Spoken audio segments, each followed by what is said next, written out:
নমস্কার বন্ধুরা, পম্পার কিচেনে আপনাদের সকলকে স্বাগত।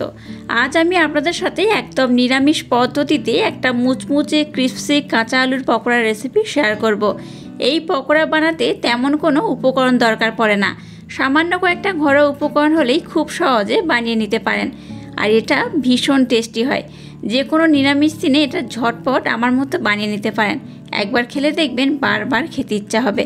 তাহলে চলুন দেরি না করে আজকের এই নিরামিষ পকোড়ার রেসিপিটা দেখে নেওয়া যাক। আজকের এই নিরামিষ পকোড়াটা বানানোর জন্য দেখুন এখানে আমি টক দই নিয়েছি, এই বাটি মাপ করে এক বাটির মতো, এক বাটির সামান্য একটু কম টক দই আমি নিয়েছি। টক দইটাকে আমি এই পাত্রের মধ্যে দিয়ে দেব। ওই একই পাত্রে মাপ করে আমি এখানে এক বাটি জল দিয়ে দেব। এখানে দিয়ে দেবো এই বাটির মাপ করে হাফ বাটি সুজি, দিয়ে দেবো এক বাটি বেসন। এবার সমস্ত উপকরণ আমি খুব ভালোভাবে কিন্তু মিক্সড করে নেব। এখানে যেহেতু আমি সুজি ব্যবহার করেছি, সুজি কিন্তু অনেকটা জল টেনে অ্যাবজর্ব করে নেবে আর সুজিটা দেখবেন অনেকটা ফুলে যাবে। তো তার জন্য কিন্তু এটাকে এবার আমি 10 মিনিটের জন্য রেস্টে রেখে দেব। ততক্ষণ আমি অন্য একটা কাজ করে নেব। চলুন আপনাদের সাথে শেয়ার করা যাক। আর ব্যাটারটার ঘনত্বটা দেখুন কেমন হয়েছে, এইরকম কিন্তু ঘন হবে, খুব পাতলা হবে না আবার খুব ঘন হবে না, তুলনামূলক একটু ঘন হবে। আর এটা 10 মিনিট রেস্ট রাখার পর দেখবেন আরো ঘন হয়ে যাবে। তো যাই হোক, চলুন এবার অন্যটা কাজ করে নেব আর 10 মিনিট পর আমি দেখাচ্ছি ব্যাটারটার ঘনত্ব কেমন হয়েছে। এবার একটা আমি পাত্র নিয়ে নিলাম আর নিয়েছি একটা গ্রেটার। গ্রেটারের মধ্যে দেখুন অনেক রকম কিন্তু ছিদ্র রয়েছে, ছোট বড় মিডিয়াম। আমি যেটা বড় ছিদ্র রয়েছে এটার মধ্যে দিয়ে একটা আলু খুব ভালোভাবে গ্রেট করে নেব। চেষ্টা করবেন আলুটা যখন গ্রেট করবেন একটু বড় সাইজের যে ছিদ্র রয়েছে এই ছিদ্রের মধ্যে গ্রেট করার, তাহলে কিন্তু আজকের এই রেসিপিটা বা পকোড়াটা কিন্তু দারুণ হবে। তো এইভাবে সম্পূর্ণ আলুটাকে আমি খুব ভালোভাবে গ্রেট করে নেব। আর আপনারা যারা আলুর পরিমাণ একটু বেশি দেবেন তারা কিন্তু দুটো আলু ব্যবহার করতে পারেন। আলুটাকে দেখুন খুব ভালোভাবে গ্রেট করে নিয়েছি। এবার এই জলের মধ্যে আলুটাকে দিয়ে দিতে হবে। আলুটাকে গ্রেট করে কিন্তু অনেকটা সময় রেখে দেবেন না, সাথে সাথেই জলের মধ্যে দেবেন, নতুবা আলু কিন্তু লাল হয়ে যাবে। তো যাই হোক, এই জলের মধ্যে দিয়ে 2 থেকে 3 বার এই আলুটাকে কিন্তু খুব ভালোভাবে ধুতে হবে। আলুটাকে দেখুন 3 থেকে 4 বার খুব ভালোভাবে জল পাল্টে কিন্তু আমি ধুয়ে নিয়েছি। আর দেখুন এখন কিন্তু একদম ফ্রেশ হয়ে গেছে। তো এবার আলুটাকে খুব ভালোভাবে এইভাবে নিগড়ে নিতে হবে।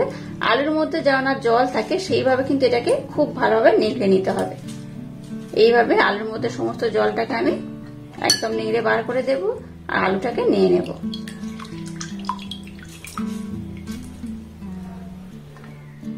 এদিকে দেখুন 10 মিনিট এটাকে আমি রেস্টে রেখে দিয়েছিলাম। 10 মিনিট পর দেখাচ্ছি, দেখুন ব্যাটারটার ঘনত্ব কিন্তু আগে থেকে বেশ টাইট হয়ে গেছে। তো এরকম টাইট হবে, এখানে কিন্তু আর জলের ব্যবহার করা যাবে না, এটা এইরকমই টাইট হবে। আর যেভাবে মাপ বলেছে ওইভাবে নেবেন, তাহলে কিন্তু ব্যাটারটা একদম পারফেক্ট হবে। এবার এখানে স্বাদ মতো বা পরিমাণ মতো লবণ দিয়ে দিলাম। 1 চামচ দিয়ে দেবো কর্নফ্লাওয়ার। স্পেশাল ভাজা মশলা এখানে 1 চামচ দিয়ে দেবো। এর মধ্যে শুকনো লঙ্কা, জিরে, ধনে, গোলমরিচ, মৌরি এগুলো রয়েছে। 1 চামচ দিয়ে দেবো চাট মশলা, সামান্য একটু দিয়ে দেবো হলুদ গুঁড়ো। এবার সমস্ত উপকরণ আমি আরেকবার খুব ভালোভাবে ব্লেন্ড করে নেব। এবার দেখুন যে আলুটাকে আমি খুব ভালোভাবে ধুয়ে রাখলাম সেই আলুটার মধ্যে আমি দিয়ে দেব।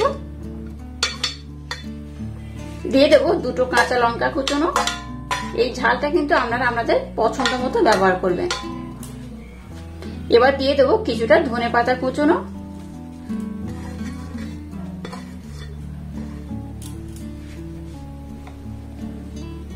এবার হাত দিয়ে আমি সমস্ত উপকরণ খুব ভালোভাবে কিন্তু মেখে নেব। এখানে কিন্তু আর কোনো রকম জলের প্রয়োজন বা জলের ব্যবহার করার দরকার নেই, এটা কিন্তু একদম পারফেক্ট রয়েছে। এখানে দিয়ে দেবো সামান্য একটু সর্ষের তেল, একদম অল্প করে দিলেই হবে, 1 চামচের মতো সর্ষের তেল দিলেই হবে। দিয়ে আবার এটাকে আমি খুব ভালোভাবে এইভাবে মেখে নেব। যে কোনো নিরামিষ দিনেই কিন্তু আমরা এই রেসিপিটা ঝটপট বানিয়ে নিতে পারেন, দারুণ খেতে লাগে।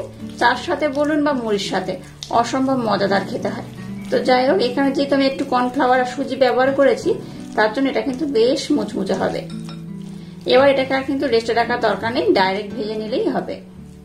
এবার দেখুন গ্যাসটাকে জেলে দিয়ে একটা ফ্রাই প্যান বসিয়ে ফ্রাই প্যানের মধ্যে তেল দিয়ে তেলটাকে আমি মিডিয়াম গরম করেছি। খুব বেশি নয়, মিডিয়াম গরম করে নিয়েছি।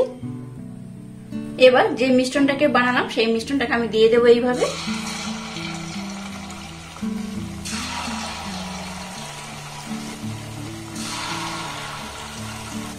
একই সাথে যে কটা ধরবে সবগুলোকে আমি দিয়ে দেব।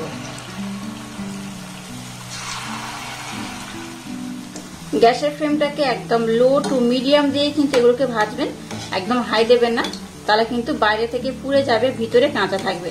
আর এগুলো দেখুন অটোমেটিক কিন্তু ফ্রাই প্যান থেকে ছেড়ে আসছে, দেখে বুঝতেই পারছেন এইভাবে কিন্তু ছেড়ে আসবে।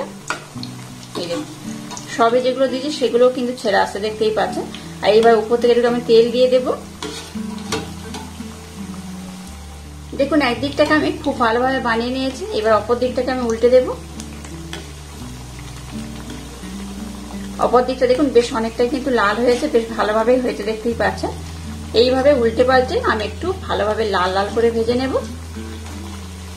একটু বেশি লাল লাল করে ভাজলে কি হবে, এটা কিন্তু বেশ মুচমুচে হবে। তো আপনারা চাইলে একটু কম লাল বা একটু বেশি লাল করেও ভাজতে পারেন। দেখুন কাঁচা আলুর এই পকোড়া বা নিরামিষ পকোড়াগুলোকে আমি কিন্তু খুব সুন্দর করে ভেজে নিয়ে যাই, দেখুন কত সুন্দর কালার হয়েছে। আপনারা চাইলে কিন্তু এটাকে আরেকটু বেশি লালও করতে পারেন, তবে আর খুব বেশি লাল করার দরকার নেই। এটা কিন্তু এমনিতেই খুব মুচমুচে হয় আর খুব সুন্দর দেখতে হয়েছে, দেখে বুঝতেই পারছেন অসম্ভব সুন্দর দেখতে হয়েছে। এবার কিন্তু এগুলোকে আমি উঠিয়ে নেব, এগুলোকে আমার ভাজা হয়ে গেছে।